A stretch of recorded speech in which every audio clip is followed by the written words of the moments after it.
Hello everyone, welcome to IMPRINT IS. I'm Varun Kolar, and today we're looking at the Indian Express and the Hindu Daily News Discovery for the day 11th December 2018. Right, so let's start. So what all we'll be covering today, we'll be looking at the RBI governor and his resignation. Urjit Patel resigned yesterday, right? And we look at the editorial from the Hindu on GM crops. There's another editorial on TB, right? That despite the fact there are a lot of, services available, right? TB is still prevalent and kills more than 2 million people a year. Then the PIL on the appointment process of CBI, CVC, and CIC. I think this is extremely important, right? Statistical data on how Parliament works, right? So basically, this talks about that in the budget session we have done really well, but in other sessions this is not really happening. Right, so it says that Lok Sabha has worked to up to 122% of its own potential, right? But on the other hand, it has also gone to a low of 80%, so that's also there. Then the land acquisition law, this is a old thing, right? But there's a PIL in court which is talking about what should be done here against the states who have actually taken away the rights of the gram sabhas, etc. Right? Because basically the old acquisition law required 70% of the Gram Sabhas to actually vote for land acquisition, especially in case of fertile land. Then violence against women, Nobel Peace Prize, Denis Mukwege and Nadia Murad, right? And they basically gave the acceptance speeches. Then access to public places for women, Nizamuddin Dargah. Women are now from Sabrimala moving to the Dargah of Nizamuddin Aulia, and they want access to that. Okay, so let's start. So Urjit Patel has resigned, and he has cited, the deepening, trust deficit definitely, but obviously he says it's citing personal reasons. Patel quit with fractures face off, right? And obviously, despite the fact after a 9-hour long board meeting, there was a conciliatory signal. It was agreed that the RBI would ease, borrowings terms for SMEs, etc. Right, so all those things will happen, but obviously a big problem. And obviously, the opposition is saying that the assault on institutions continues, right? So it's first the CBI, now the RBI. The joke is that maybe it's going to be the FBI next, and Donald Trump is going to do Modi a favor by doing something there. But anyhow, jokes apart. Okay, so this is seems to be a big assault. Now, considering the fact Urjit Patel himself, was there during the whole process of demonetization and GST, so definitely this comes under this is unfortunate, right? As it comes a consequence of a disagreement with the government, and this is what Naushad Forbes, who's former marshal and former CIA president, says, right? So again. Sunil Khan Munjal, who's chairman of Hero Enterprise, he says it raises anxiety, right? So that's another problem again. Then let's look at what Urjit Patel did as the governor. Right. Remember, Urjit Patel was seen as somebody who could toe the government's line. However, differences between the center and the central bank grew sharp over his tenure, ending his resignation on Monday. Right. So, I remember on 4th of September 2016, Urjit Patel took, over as the RBI governor. It basically oversees the demonetization, one of the most biggest attacks on the autonomy of the RBI in some ways. Right. Then Patel says members of Monetary Policy Committee declined requests for meeting by the Union government in June 7, 2017. Then we have August. Right. What happened was, I think the major fissure between the government and Urjit Patel came here. RBI halved its annual dividend to a little over 30,000 crore, and it impacted the center's ability to meet fiscal deficit targets. Right, and basically says it moves stem from the cost of printing new notes post demonetization. Right. Then what happened was we had in February of 2018 RBI circular on bad loans, bank to identify accounts even a day's default and put a resolution plan between 180 days. So this obviously is kind of extreme. Okay. Then Finance Minister Jaitley on 20th February, deflecting the political role in the PNB fraud, basically said it is the banking system loopholes. Then Dena Bank was placed under Prompt Corrective Act framework, the 11th such PSB. The PCA restricts the bank's ability to lend, and obviously aims to rein in NPS, but it goes against government view to shore up sentiments with high lending. Then he appears before the parliamentary committee, and the governor seeks more powers for central bank to regulate banks. Now, what happens is the government appoints S. Gurumurthy and Satish Marathe to RBI, and obviously on October 10th, the fissure becomes even bigger. The government refers to consultation under Section 7 of the RBI Act. And this basically has never been used, right? And basically, the government can issue what is the Section 7? Basically, under this section of the RBI Act, the government can issue directions to the RBI under public interest. So this is one of the biggest, things. It's an unwritten rule that you never use this, and RBI is supposed to be autonomous. Now, RBI argues against separate payment regulatory suggested by the center in October 19th. Then there was obviously a huge issue because, Viral Acharya warns the center against interfering with RBI autonomy, and he basically mentions Argentina, and he says the crisis in Argentina happened because the government did so. Jaitley blames RBI for bad loan crisis, says government before 2014 asked banks to lend indiscriminately. Right. Then Economics Affairs Secretary says discussion and all to obviously fix an appropriate economic capital framework for RBI, and obviously then the discussion came to going to various areas like NBFCs, right, conflict of interest, and so on. And finally, Patel refuses to answer queries on friction between RBI and center. So again, this is a huge issue, I would say, and I think the problems will continue in this, right, despite the fact a new person has been appointed, right. This is an article, right, from the Indian Express Explain page, and this talks about, is it for the first time does it happen? No. So the first governor, right, Sir Osborne Smith, who took over on 1st April 1935, left office in 30th June 1937 before completing the term of 3.5 years. Especially, with the because he also had differences with the government member of finance. And then Sir Benugal Rama Rao, who served as the RBI governor from July 1, 1949 till 1957, resigned before the end of his second term, 4 years, because he had very serious differences with Finance Minister D.D. Krishnamacharya, and Jawaharlal Nehru didn't back him. Right. Then, now the question is, now that the governor, right, Ujjwal Patel has resigned, who is in charge of the RBI? So now let's look at the Section 7, right, which is the most interesting section, and now it has been in detail, in news. So Section 2 says, 7.2 says, 7(2) of the RBI says the general superintendents and directions of all affairs of business shall be entrusted to a central board of directors, which may exercise all powers and do all acts which a man, basically can do. Right, and obviously, the other thing is that 7.3 says otherwise provided regulation made by central board, the governor and his absent deputy governor nominated by him on his behalf shall also have the power of general superintendent. So if Ujjwal Patel actually nominated somebody in his behalf, so he would do or exercise his powers. Then subsection 1 of Section 54A of the Act deals with delegation of powers, and it says the governor may, by general or special order, delegate to a deputy governor such of the powers and functions exercisable under the RBI General Regulations 1949. Now that the governor has quit, the senior most deputy governor N.S. Viswanathan, who has been in the post from 4th of July 2016, may be assigned his powers. Right. More than 3 decades ago, Deputy Governor Amitabh Ghosh was made the RBI governor 20 days after, Manmohan Singh left the RBI to move to the Planning Commission in New Delhi in 1985.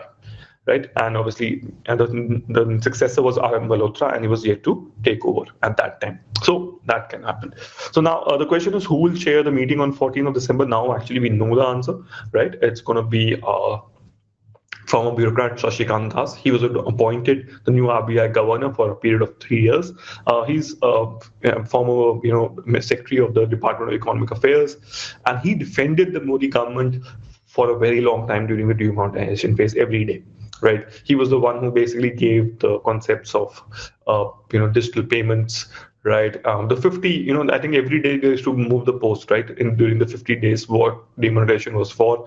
Initially it was for black money, then it was for corruption, then it was for fake notes, then it was for terrorism, then it became digital payments, then it became direct taxes, and now it can also be world peace. Okay, anyhow, jokes apart, who will now chair the most important RBI meeting? And that obviously he is going to chair it.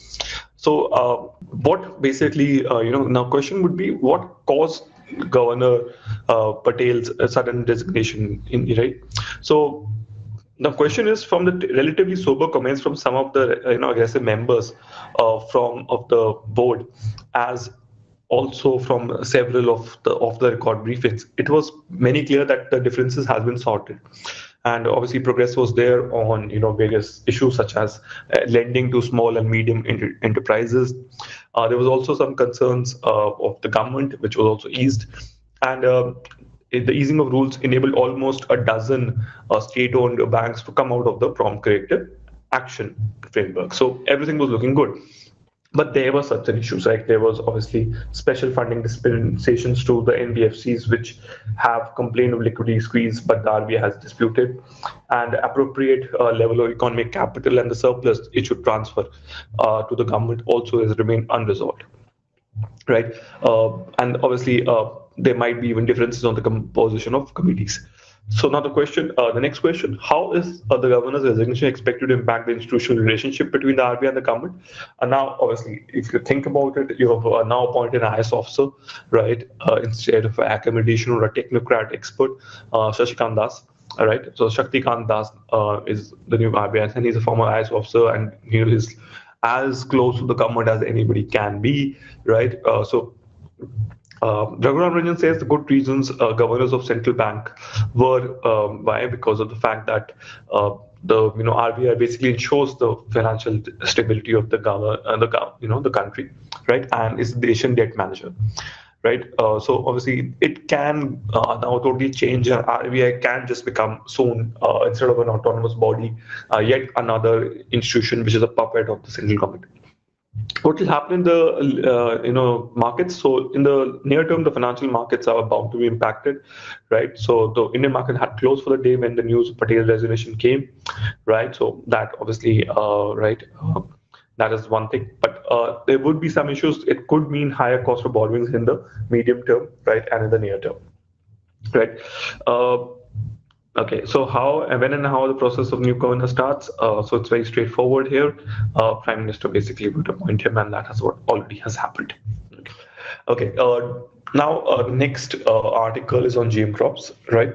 And this is by G. Padmanabhan, and he is a former director of the Indian Institute of Science, right, Bangalore, and a chancellor of the Central University of Tamil Nadu.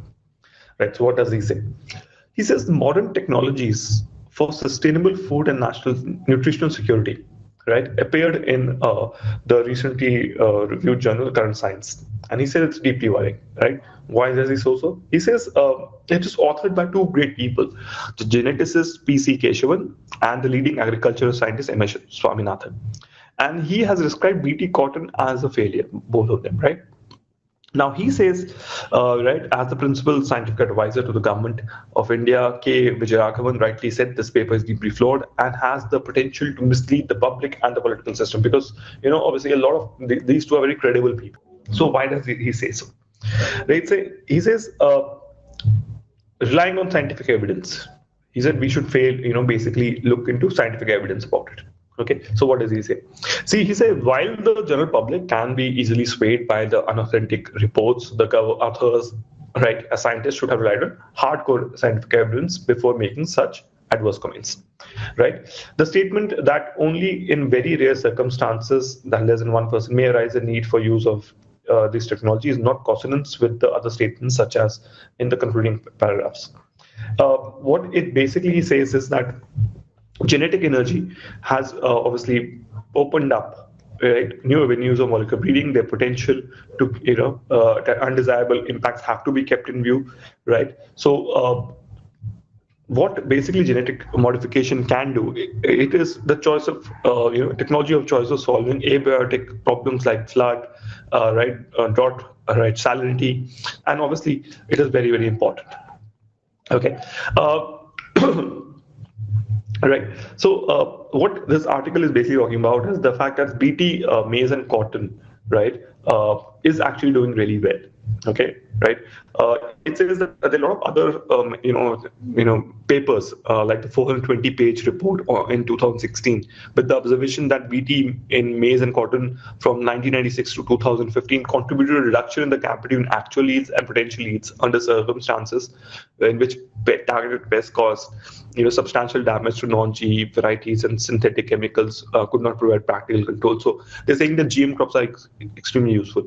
Further, 107 Nobel laureates have also signed a letter challenging Greenpeace to drop its anti-GMO crop technology stance. What it says is that GM technology, right, adoption has reduced pest reuse by 37%, increased crop yield by 22%, and increased farmer profit by 60%. This, I think you can note this down. Please note this down. This will be very useful in any answer related to biotechnology. Right, and further we have gains, yield gains and pest reductions for insect-resistant crops, for herbicide-tolerant crops. So obviously, yields and profit gains are higher in developing countries than in developing countries.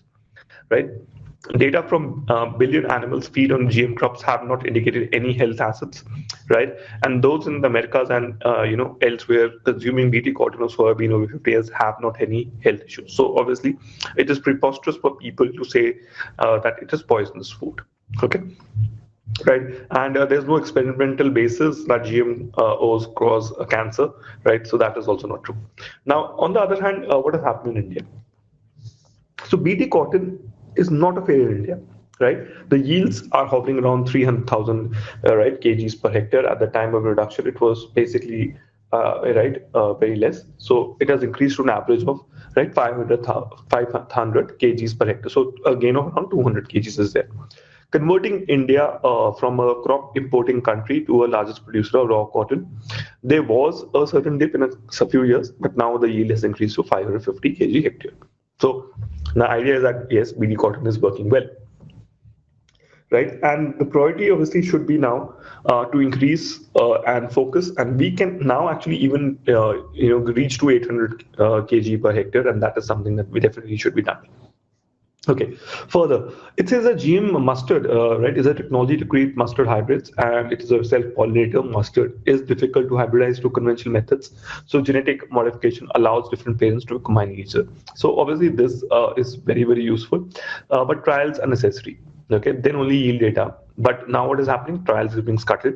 The moratorium BT brinjal is actually most unfortunate and was taken by the government. An entire research field was crippled. Very interestingly, Bangladesh has used India's data to successfully cultivate BT brinjal, and has with 6,000 Bangladeshi farmers cultivate BT brinjal. So it basically says how long will it take BT brinjal to enter India from Bangladesh? That's something. So what basically says, the negative view from opinion makers can mislead the country and would make India the loser. Right, so they basically either Mr. Keshavan and Swaminathan needs to actually explain why they said the things they said, right?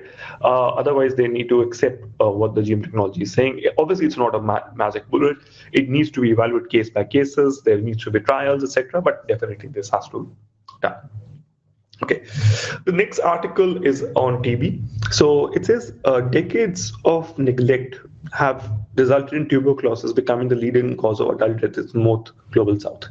And it says that it kills nearly 2 million people a year. Okay, this is shocking because TB is curable and preventable, right? There are signs of change as a spotlight on on TB, including we have declared the United States, right? United Nations has declared of September 2018 titled "United to End Tuberculosis: An Urgent Global Response to Global Epidemic." So this is there. Okay, so then basically in the next paragraph they talk about intrusive technologies. What is happening is that we have an emergent and disturbing arsenal of surveillance technologies has caught the attention of international and domestic policy making, and obviously are detracting the people from effective response to TB, and is anchored, which is basically in human touch and human rights, right? Obviously the plan in India is to implement microchips in people in order to track them and ensure they complete TB treatment. Right, they also see seemingly endless tweaks to the DOT scores, right, and strategies, right. So obviously, which requires patients to report every day at the health authority, which watches them now swallow their tablets, right. And obviously, in time, a government might even use drones, etc., to basically carry the old DOT strategy to the obviously technology era. Now, the problem with this is that you are obsessed with gadgets in disease management, right? And obviously, which could easily be handled by other methods. Now, the December 10 was Human Rights Day, which is a reminder that we could only use TB, right? Beat TB using human rights. That's what he's saying, right?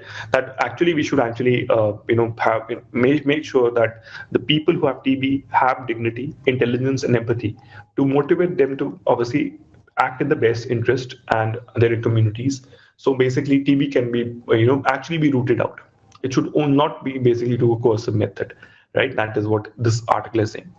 What he's saying is that obviously the first is new treatment. In contrast to a dozen of wiring, chirping, surveillance gizmos are betadine, acrolein, and delamide, the only two GB drugs to have come to the market in 50 years.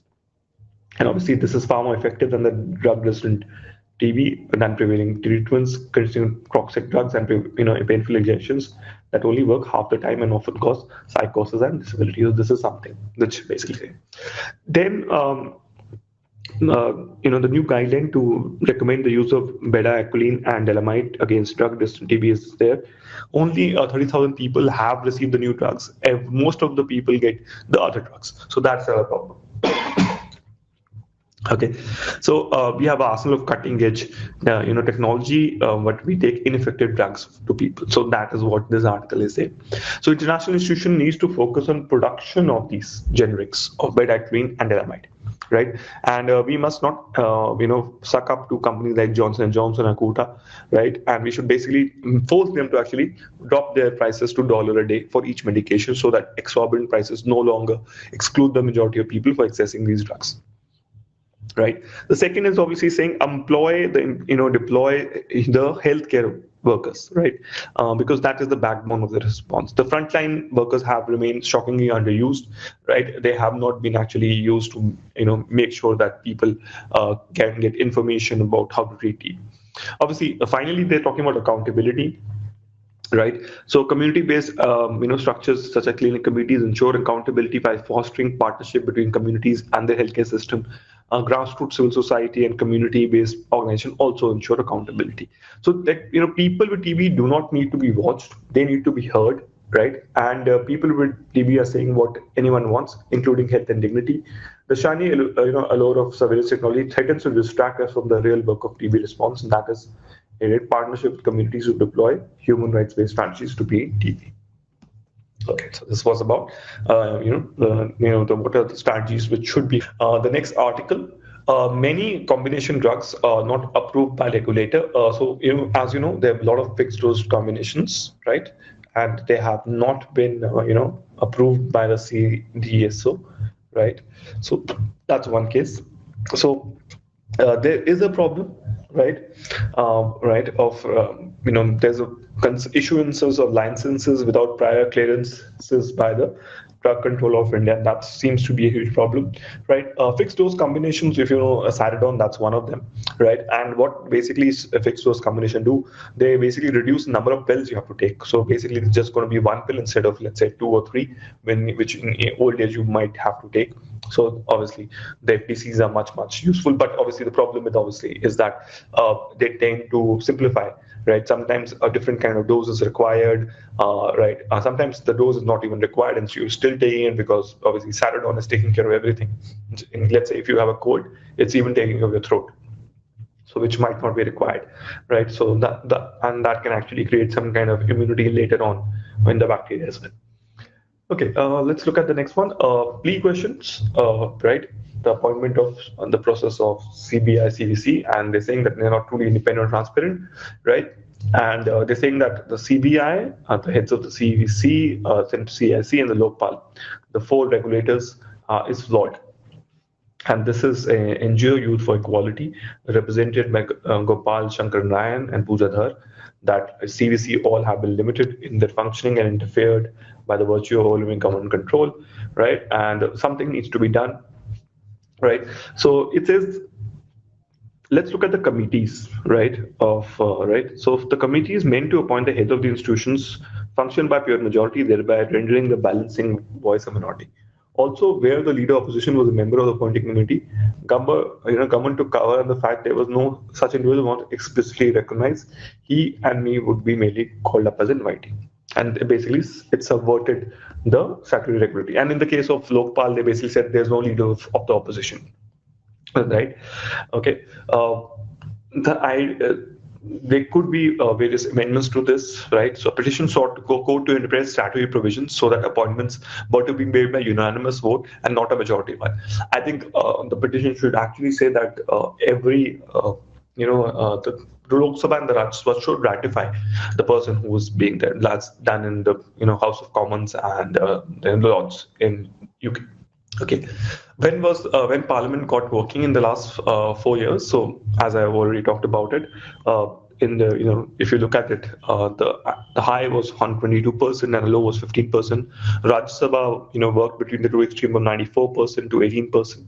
So there was obviously increase in productivity, but remember it was a budget sessions which were doing well, right? And that's something which is useful. Now the PRS website is talking about the fact that 23 bills to be there. The DNA technology bill is one of the big ones, right? The right to children to free and compulsory education, right, is another one. And the Muslim women protection of rights and marriage bill is the third one. So these three bills are something. In case you haven't gone through them, right, please do go through the PRS website and basically read in detail. Okay, then the land acquisition law challenged in court, right? So the Supreme Court in Monday decided to examine a plea challenging the legality of amendments brought in Tamil Nadu and 4 other states, and Justice Mandal B. Lokur and Deepak Gupta, right?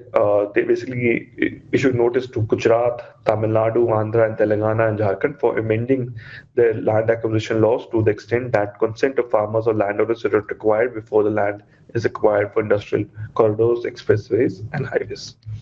Right.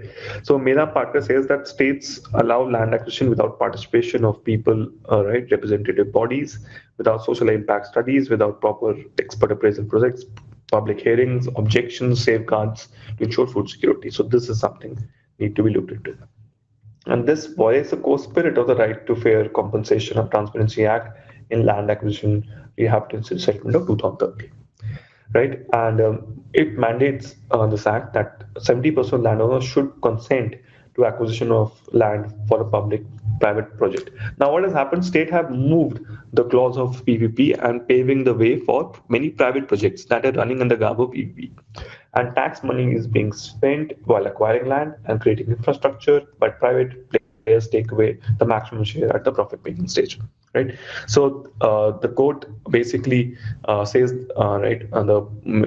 that let's see what's going to happen. But Mr. Bhushan says that the amendments for emasculation of the 2013 Act, and now what has happened is these states have taken the garb of the private parties and are making money at the expense of public exchequer. Okay. Then we have Nizamuddin Dargah. And a petition has been moved before the Delhi High Court to allow women to enter the sanctorum of the Dargah, right? And a bench is Rajendra Menon and V.K. Rao has sought replies from Centre, Aam Aadmi Party, and the police by 3 women law students, right? And the petition claimed there was a notice outside the Dargah in English and Hindi that women are not outside. And this was at a time entire nation was backing the entry of women in all religious institutions, and the demand was granted by the Supreme Court in recent Sabarimala judgment, right? And women in the heart of capital are being discriminated in the Dargah of Nizamuddin Dargah, which is 15 minutes away from the Supreme Court and the Delhi High Court. Okay, so a petition was filed after 3 women were, prohibited from entering the Dargah of a Chadar on November 27, 2018. The petition contended that Nizamuddin Dargah was, by its very nature, was a public place, and any prohibiting a place was contrary to the framework of Constitution. Right. So this is there. Okay. Very interestingly, there are other dargahs which do not prohibit the entry of women. So, this is definitely unconstitutional. It was not right. So why is this Nizamuddin Aulia's Dargah women are not allowed? So it's very, very odd, because Ajmer Sharif doesn't have any problem. Haji Ali doesn't prohibit anymore. Okay, then we have Denis Mukwege, and representative with the Nobel Prize. So Congolese gynecologist who has made him a global expert on rape and conflict, and Yazidi activist Murad, who's a survivor of sexual slavery, right? Said the victim of someone is valued less than commercial interest. Okay, so if there is a war is to be waged, war is against the indifference which is eating away to our societies. That is what Mr. Murad says. This is very important, right? So there's a war against indifference, he says, which needs to be done because people are becoming indifferent to the suffering of others and becoming more and more less and less human, I would say. Okay, and Ms. Moran basically said that the global community should help hundreds of females who are still there, and she says that it's my view that all victims deserve a safe haven until justice is done. Right. So this is something which is definitely should be taken care of. Please remember these names. These will be useful. Especially use them in your essay. Any women-centric essay or ethics answer, these examples, these quotes can be used.